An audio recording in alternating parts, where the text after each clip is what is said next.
mama i te hiku o tēnei tuna ki te upoko me ki o tēnei rā. Ko te hiku wai, i whaihoahi atu a Aukaha News ki tētahi o ngā whakaharatau a te hiku wai. Ai mua i tō rātou whakaeke ngā kirunga i te kāhui maunga. Anei, te hiku wai.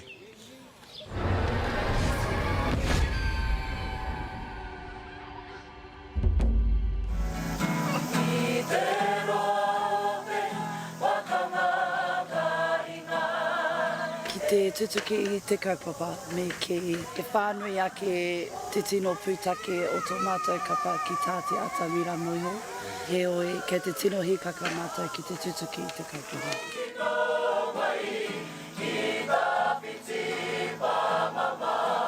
Pēnei pēr te kōrero, ko hikaka ngā kare aroto. I roto i ahau o tira te kapa, i te mea kotahi nohi o te wiki e toi ana, ka koke tātou ki te kāhui maunga, ka tū ki runga i te pupatū waiwai. Mō te aha, hei māngai mō tō mātou whānau, mō tō mātou iwi.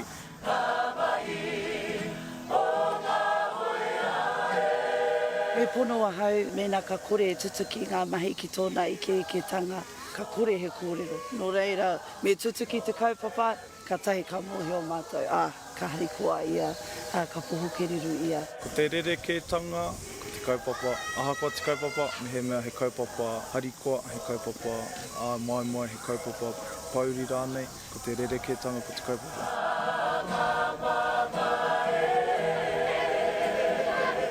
Ko te whāinga tino nui, ko te whakarangatira i tō mātou ngā tipiki aotanga, o mātou kōeke, o mātou karanga hapu.